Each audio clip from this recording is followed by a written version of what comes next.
Channel Journeys, the podcast for channel professionals. Here you will meet and learn from channel experts who share their channel victories, defeats, and lessons learned along the way.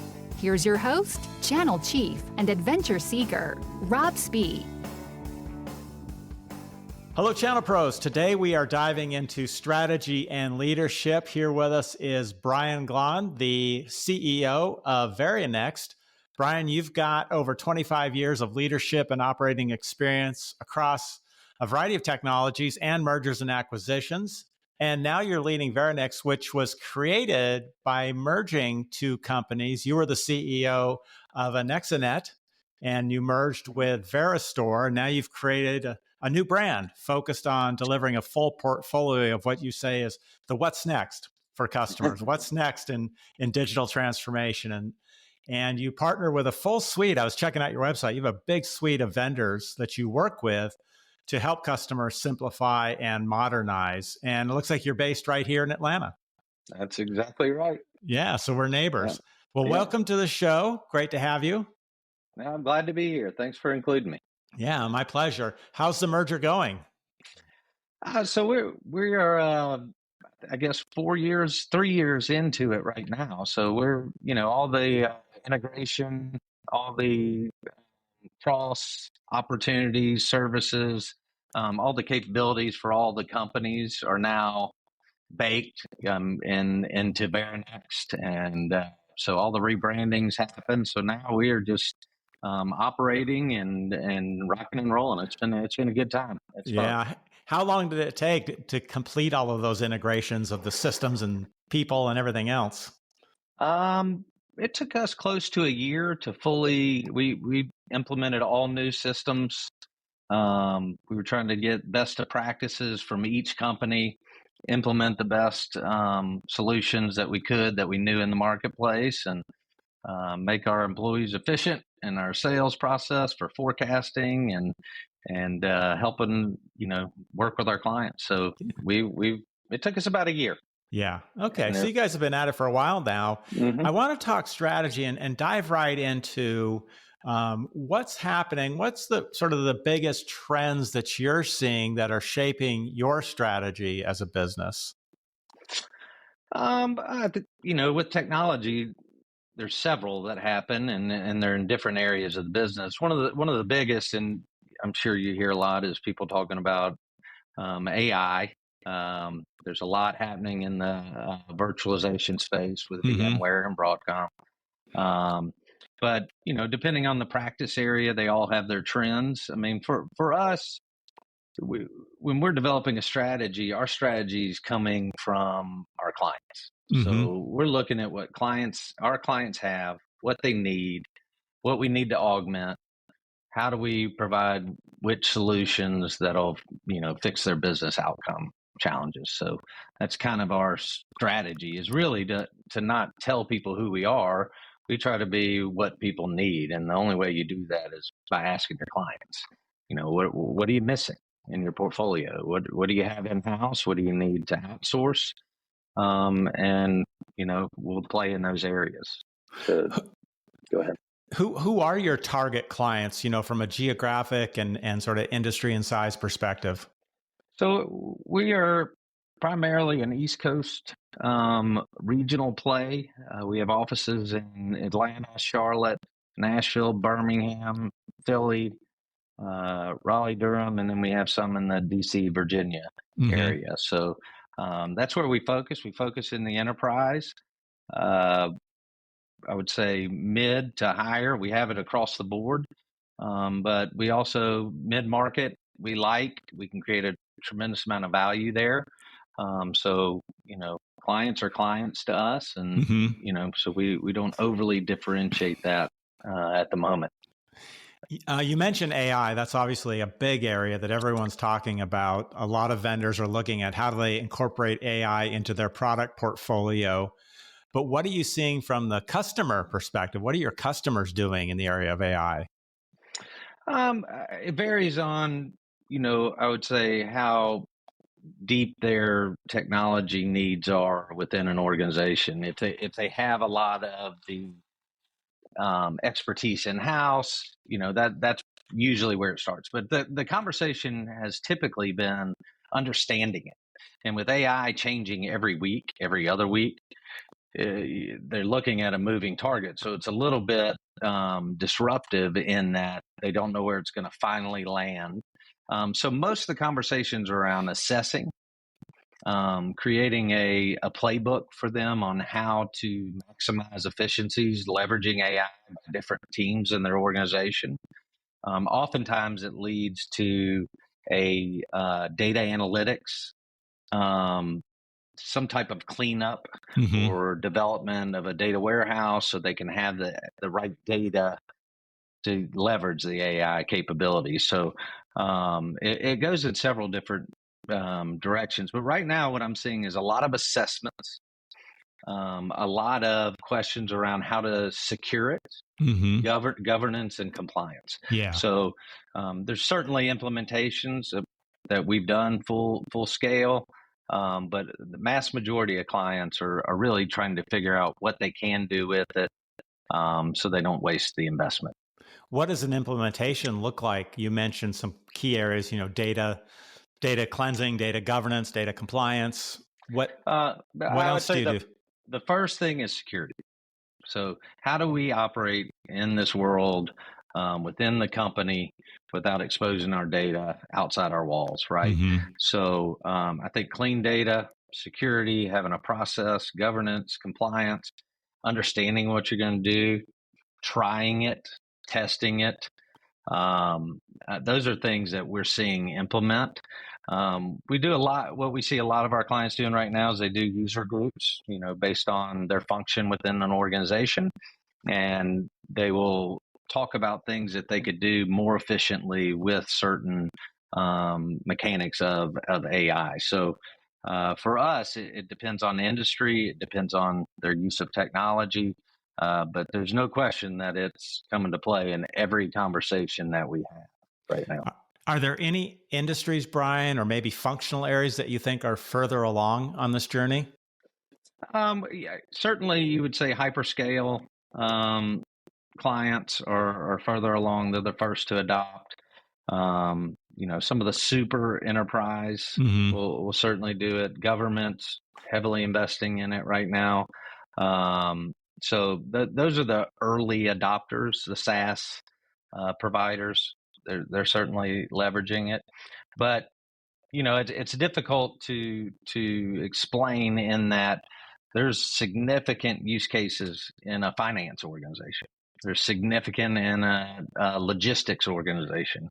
It's not just a chat GPT. There's a lot to that around automation, around scripting, around bots.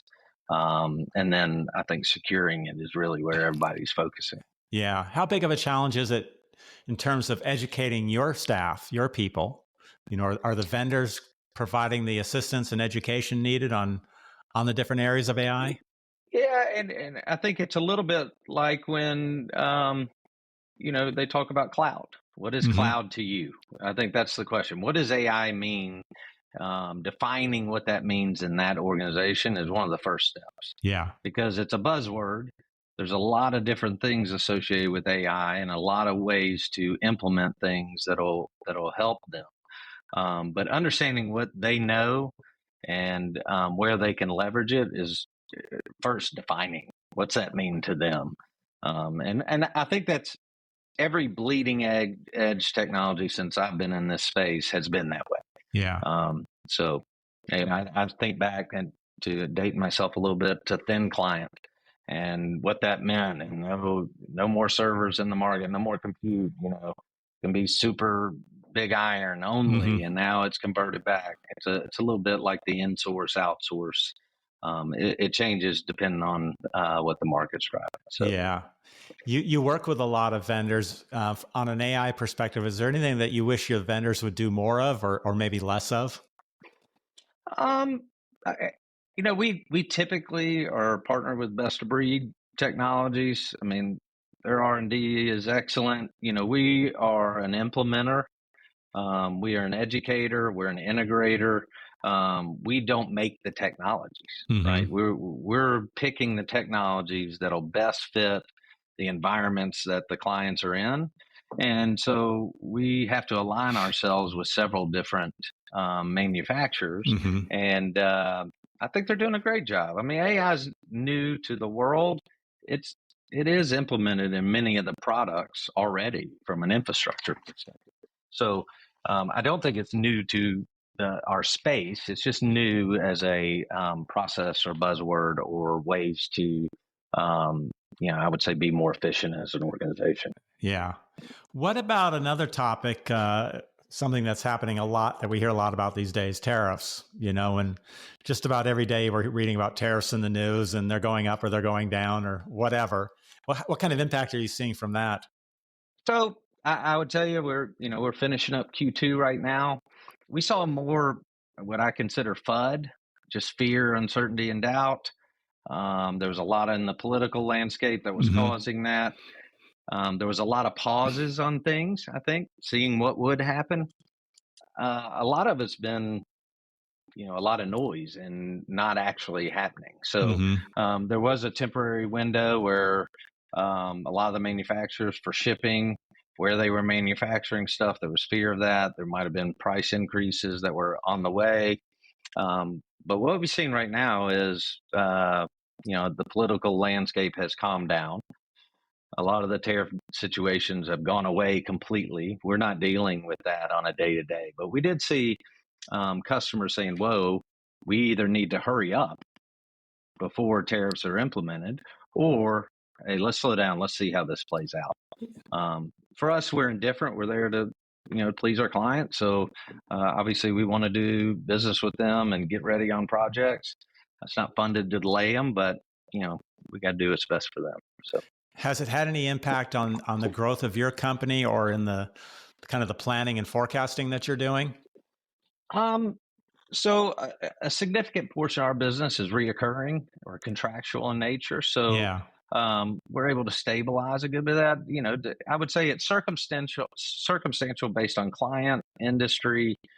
Did we see some impact somewhere? Yeah, at times. Did it impact our growth or our strategy or our forecasting model? Not really. We just tightened it up. We looked closer. We got closer to clients as far as what they were doing and what they were thinking. We're really engaged with our relationships, and so we really didn't struggle with that very much. But we certainly felt the fear of what was going on. We were receiving notifications from some of the manufacturers that quotes are only good for a certain period, and but so far so good for the clients, for us, for the manufacturers. Worked out. Yeah, and it sounds like there was kind of a blend or balance because some customers are saying, hey, let's accelerate to get ahead of the tariffs, while some are saying, let's hold off on purchasing. So maybe that just kind of equaled out. Yeah, it's interesting because from a client perspective, that would be looked as a sales tactic, so to speak, right? But being that it was on TV every day, everywhere, they understood that we weren't pushing them to close business with us.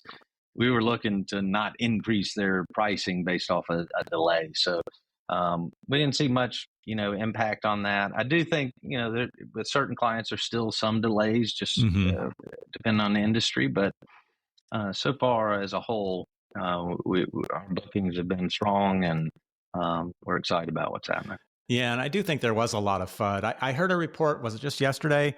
Inflation is not going up. It's continuing to hold at a really good level. Prices aren't going up in general. So it does seem that there's a lot more fear than actual reality of impact. That's right. That's exactly what we're seeing. So yeah. I think it's natural for people to pause and think and predict and make the best decisions they can with the information they have at the time. And if that's hurry up and go, then we're ready.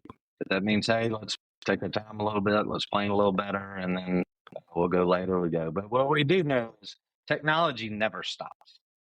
And it's a wonderful space to be in because of demand, because of how much value it brings to companies. So it's never going to stop. It's just, timing. So. Yeah. Timing and then picking what's the next winner. So obviously technology ebbs and flows and there are new hotspots like AI. So your role really, you said you respond to the customer. That's your biggest leading indicator for your strategy. Yeah, I mean, the value to the clients for integrators, VARs, solution providers, managed service providers, all of them, and we encompass all of those things, is that we've integrated different hardware, software, security, managed service offerings in, the biggest enterprises and medium to large mid-sized companies. So we know what technologies work and aren't glitchy, that work together, and they actually get the outcomes that the clients need. So we like to say that we are not indifferent to what technology it is. We just like to learn about their environment before we make a strong recommendation which direction to go. So we're really strongly opinionated once we learn what they're using, what their experience is, what their expectations are, and then we'll choose the right technologies. And what's the most challenging aspect then of your role leading a technology solution provider like yours? I think there's keeping people motivated, right? Keeping people growing. You want people to be successful, have opportunities for growth, financial growth, professional growth, quality of life, balancing all that, keeping a strong driving sales culture, but having the expertise and the engineering talent to back that up. So, I would say their challenges is just part of the business. Yeah. For us, it's some of the biggest trends that have changed are subscription-based software from majority of big type projects that are big projects that have now turned into multi-year type transactions, right? That's a revenue transition. So we've adopted that. That's been going on for a good bit. Most of the competition, everybody's doing that now, but the manufacturers play a key role in it. Creating value for the client is how I think ultimately how you get to be the recommender and the vendor of choice. So so far so good. We've done a really good job. The vendors have shifted selling their technology to as a service subscription model. Have you made that shift in selling how you sell your services to selling those as a subscription as well? So again, for us, it's client dependent. So we don't have a preference of whether it's in the cloud, in the public cloud, or a private cloud. It's whatever is in the best interest of the client. That's where we want it to go. So if I understood your question around subscription and services, yes, we have a managed service offering, and that has security, has patch and protect, it has monitoring. So we've certainly adopted to that model because that's what drives it, right? That customers can get, I would say, an expert in a lot of the network and the data center, and a lot of the SaaS type products at a cheaper price because we're aggregating that capability and then sending out as a monthly reoccurring.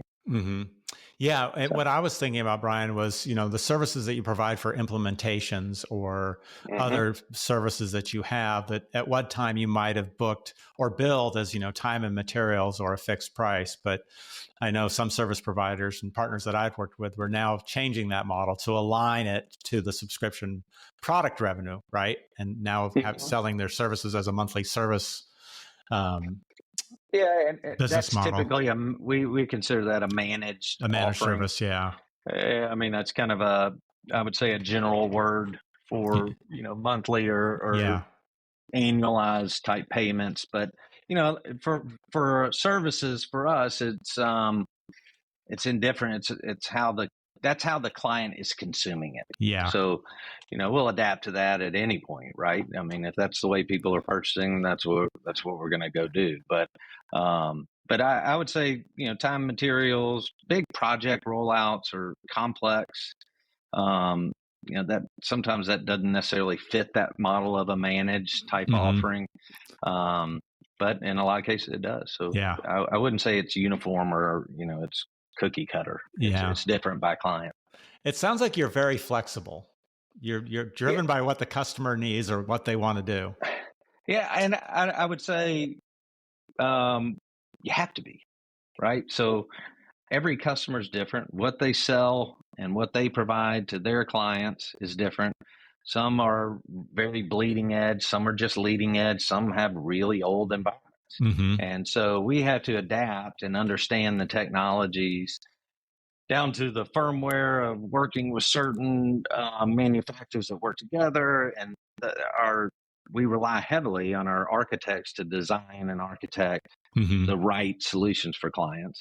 And then we rely heavily on the manufacturers that they're coming out with the latest, greatest speeds, technologies that answer the questions of the guys. So I'll tell you, so we serve on the majority of advisory boards for the manufacturers because we're in with the client, we're hearing what they're saying, and we relay that information on to the manufacturers to help them, design things that customers are looking for.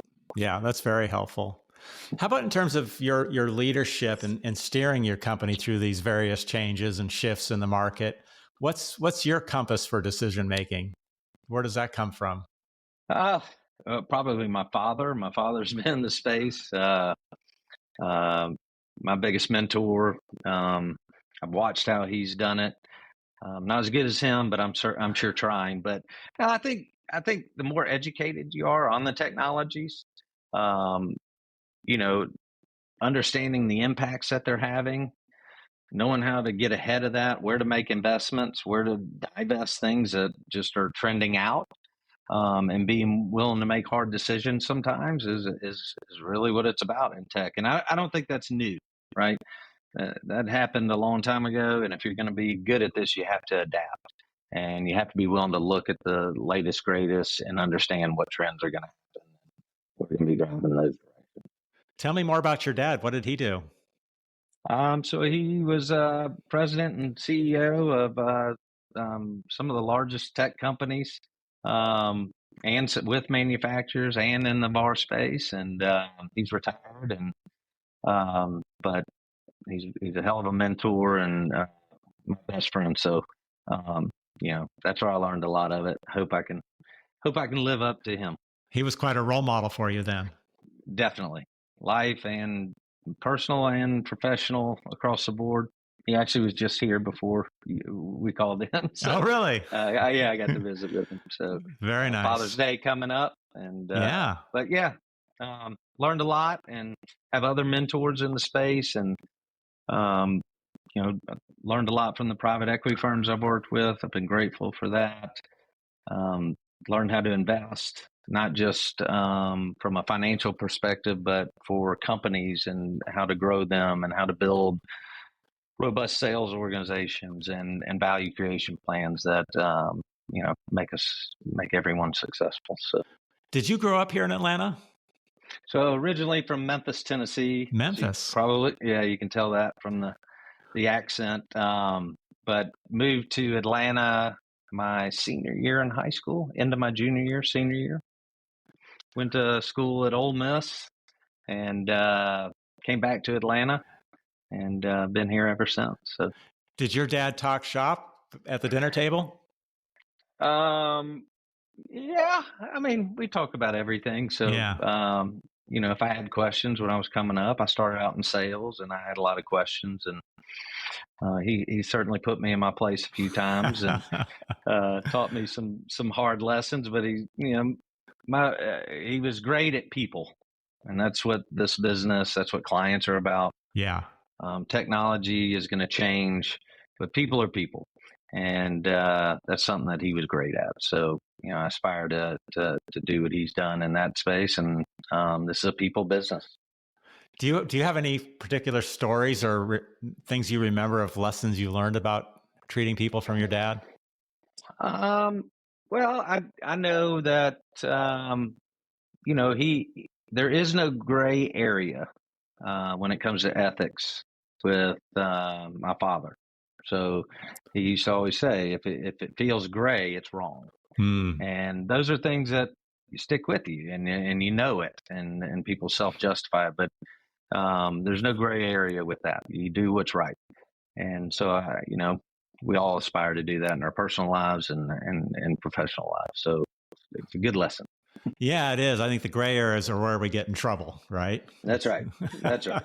It's not gray. You're making it gray because you know it's wrong. Yeah, you know it's wrong, but you're trying to justify it. Well, and you're dealing with people. So people trust, people are trusting their families with you. They're trusting their lives, their professional lives, their quality of life. They're having kids. I mean, there's no room for that. Yeah. We don't do that here. So what role does your faith play in that, in that philosophy and your leadership? So I'm a Christian, and, I'm a practicing Christian. I'm not a perfect Christian. I made plenty of mistakes. Right? Yeah. But, it certainly leads my life on how I want to be and be seen. I have to repent a lot because I make a lot of mistakes too, but I certainly value that.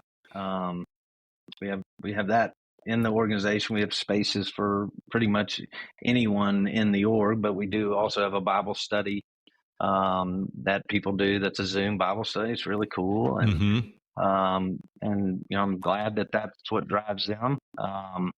But we have all different people, all different cultures. From all over the world. So you have to be open-minded. You have to be fair and reasonable. You have to give people flexibility about their faith. And I think that drives a clean culture that people respect each other and they go do it. But I'm not shy about it. If I'm asked, I'm not a CEO who doesn't say it. I believe Jesus died on the cross for my sins, and I'm proud of that. Yeah. Fantastic. What do you think really drives you? Is there a top motivator that drives you every day? No, I would say I would give myself the same advice I give most people that I work with or friends or anyone else. I mean, there's 3 drivers typically, and one is financial, 2 is professional growth, whether that's titles or learning or new things, and then 3 is quality of life. Yeah. And there's 100 things under each of those, but if you're trying to simplify, a career decision, and I always say, look, if you get you typically get 2 of the 3, and one's always got to be money, right? So, when people are raising kids and families, sometimes the professional title and growth and has to go to the back seat, and then there's times where that's the quality of life. They love that. They're making money. They have a good quality of life. They're still learning, but it's just not their focus. And then there's a time where people are fully career focused, financial, professional growth. How do they learn? How do they go? And if you have all 3, I say never leave. Yeah, I think that's well put, those 3 factors. And it got me thinking, times when my career has gone south or sideways is when I put too much focus on any one of those 3. That's right. And I had a period where I was so focused on my title, and it just really hurt me because it just got out of whack. Well, unfortunately, I'll speak for myself here. That's age and wisdom. Yes. You find out over time that title is way less important than the behavior and the value you can drive. Yeah. And titles come and they go. But being a good team player, doing the right thing when no one's looking, that gets you all the glory. So yeah, it's interesting. Absolutely. Well, you grew up here. You grew up in Memphis. Did you have any hobbies, sports that you played growing up? Yeah, I've played most sports. I guess my best sport was probably basketball. Yeah. Played basketball and,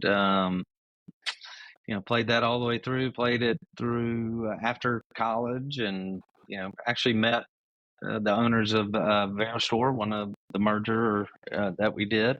Met him playing basketball. And so you still play? Still play. Awesome. My wife played. Really? No, I don't play anymore. You don't? Gave it up? No. I don't. Yeah, I'm done with basketball. I'm retired. What's your current hobby or passion or sport? big outdoorsman. Yeah. Hunt, fish, golf. I love doing things with the family around the house. I like travel. I mean, I'm no different than anybody else, but always been an avid fly fisherman. Fly fishing. And yeah, big fly fisherman. Love that. Golf, I love. But I've got plenty to do. Yeah, there's Plenty no, to do. and we're in a great environment for it too here in Georgia. That's right. A lot of great things. Your basketball, I tried playing basketball. And I remember, I think it was freshman in high school, I tried out for the high school team and got cut. And my coach came and his excuse was, Rob, you're really not tall enough. But then I quickly noticed I was not the shortest kid. There were a lot of shorter kids that made the team. It was definitely a talent issue. He was being kind. He was being very kind. He was being kind. That's all right. No, it's a great sport. Learned a lot from it. Met a lot of people through it. Traveled, did that bit, and but love it. So yeah, that's fantastic. Well, is there one word you'd use to describe your leadership style or leadership compass? I usually use two, and it's fair and reasonable. Fair and reasonable. If everything decisions you make are fair, they're reasonable, based off business, based off friendships, based off professional outcomes, you usually get really good outcomes for everybody. So yeah, be fair and reasonable. So you don't get one word, you get two. You get two. Awesome. That's right. We haven't known each other very long, Brian, but you just come across as very calm, reasonable, fair and reasonable, well balanced. Yeah. Is there anything, do you get under pressure? Is there a technique or habit that you have to help yourself stay resilient under pressure? Well, one, thank you. And I say thank you when somebody compliments me, but two is, compartmentalization. I mean, we all have 100 things going on in our lives, and both personal and professional. I mean, maybe a little different as being the CEO or a president of a company. You're dealing with all divisions, all people, all the time. But understanding priorities, focus, compartmentalization, timing, those are all things that you use to keep your sanity. And honestly, I mean, people talk about it. It's also a balance. I mean, you have to go have a good work-life balance and make sure that you're replenishing so you can still go. Yeah. Get out there and fly fish occasionally. That's right. That's right. That'll bring you back quick. Yeah. Do you have a spot here in Georgia? Do you get up in the Georgia mountains? Mostly, no, I go to Montana. Do you? Mostly. Yeah. I'm about to go on a trip. My son's a senior or just graduated. So we're going to Montana together. We're going to fish and play some golf together on a little last hurrah before he goes off to college. Oh, fun. Yeah. Has he picked a school? Yep. He's going to be an Ole Miss Rebel. Ole Miss. Look at that. Yeah, that's right. That's right. And is he going to be this in Auburn? Was she? Uh-oh. Yeah, Auburn grad. Yep. Awesome. So are either of them going to be the CEO of a tech company? They are way smarter than I ever, aspired to be. They're hardworking. My wife has been completely supportive, and they have nothing but the sky's the limit for them. Yeah. Every opportunity, they're hardworking and they got time. But I wouldn't be surprised if I'm an employee of one of theirs one day. I tell them, don't forget the little people, and the little people are dad. Well, my pastor, he always joked his number one goal was get his kids to a point where they could buy the waffle at Waffle House. That's right. That's right. No, I think we have a great balance, make great grades, have a good time, play sports. They're wonderful kids. Couldn't be more proud. Yeah, that's fantastic. Well, looking ahead, what's coming up, Brian? Any big challenges or opportunities that you're seeing?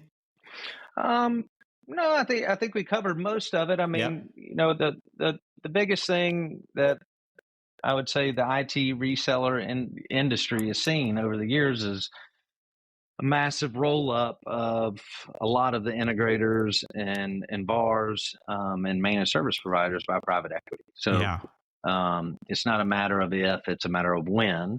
And understanding the purpose of that, the value of it, how to get professional growth, financial growth, quality of life, keep those, culture, and return the investments.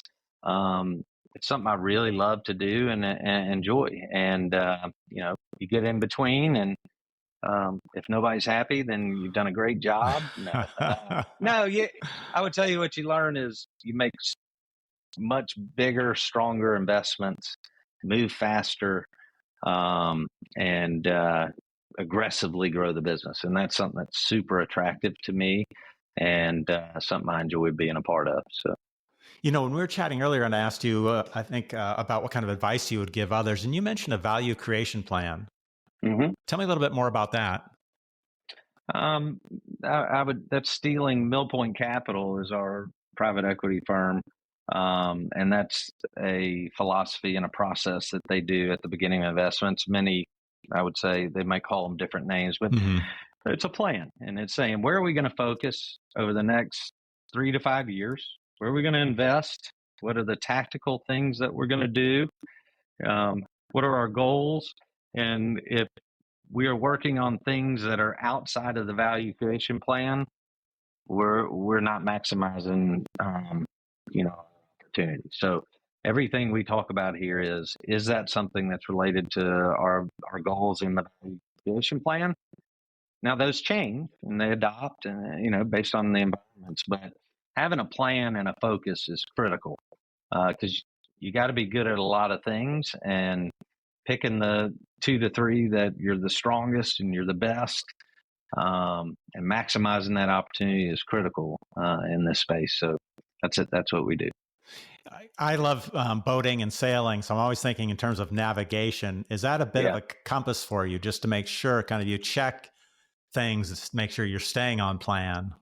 Absolutely. I mean, we do financial goals, tactical goals. We do time frames, timelines. It's documented.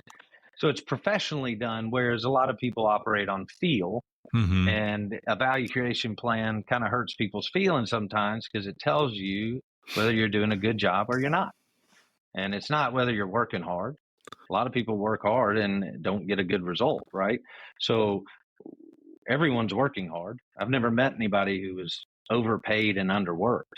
I don't know about you, but I think everybody is underpaid and overworked. But but it is a compass. It tells you, it's the true judge of the things that you're concentrating on. Are they driving value for clients, for the organization, and for investors? Yeah. So, it's definitely a compass. That's a good analogy. Awesome. Well, wrapping up, Brian, was there anything that I didn't ask you about that you wanted to mention or talk about?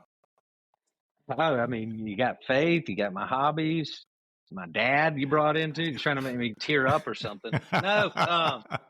No, I'm super proud of the space. I think we have I think most of the companies in the space, do the right things and are driving value to clients. It's something I've enjoyed my whole career. I've stayed in it, and look forward to many more. But right now, concentrate on what's next with Verinext, and continuing to grow this business. So it's exciting. Yeah, very exciting, Brian. Congratulations on all you've accomplished, and best of luck going forward. And have a fantastic time in Montana with your son. I bet that's going to be great. It's going to be wonderful. Thank you. I appreciate you. All right. Cheers. All right. Take care.